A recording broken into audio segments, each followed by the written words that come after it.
and can set in very quickly. Just a drop of a couple of degrees in your core body temperature will bring it on, and you start shivering, you start to slur your words, lose your ability to think straight.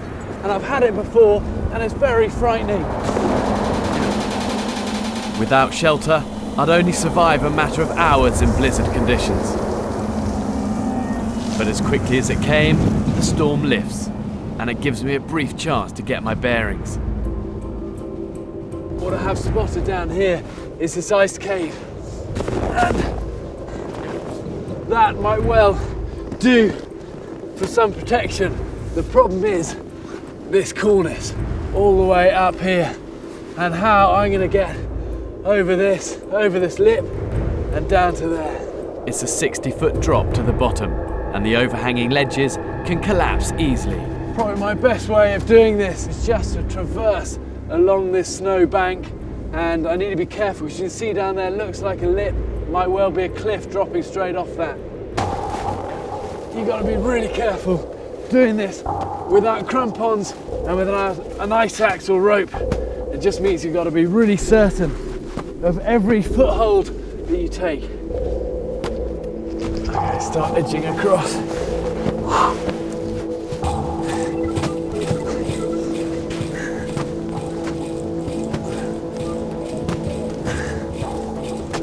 Okay, I'm out of the nasty bit of this now, and it's just the last little chute down into the cave.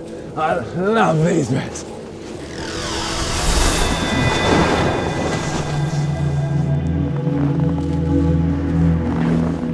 This is much bigger than I thought. Look at this. And actually, this isn't a cave, it's actually a funnel. Look, you can see it's open at the bottom.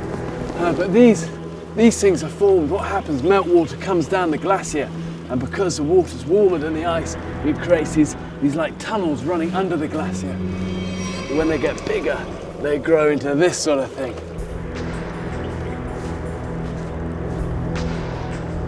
You don't want to hang around in this. See a lot of that? Look, it's blue ice as well. And that's the oldest sort of ice, but it's also the most dangerous. It's most likely to crack.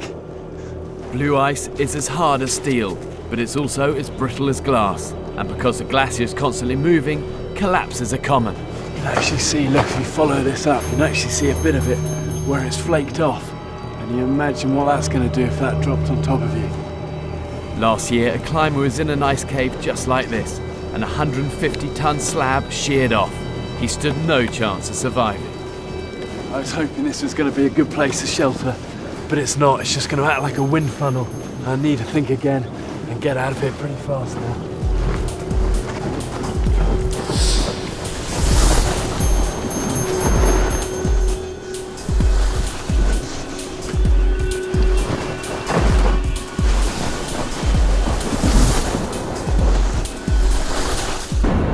As it grows darker, a storm once again is moving in. I've got minutes before it's going to hit me. Let's keep moving, so I've got to get off here soon. Already temperatures are minus 10 degrees Fahrenheit. There's no sign of shelter, and this storm is getting worse. I've got just 30 minutes before nightfall.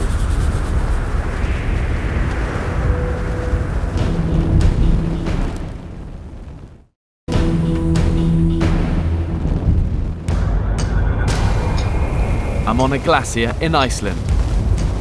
A blizzard has come in, night is falling, and I need shelter fast. It's minus 10 degrees Fahrenheit, but winds of 50 miles an hour make it much colder.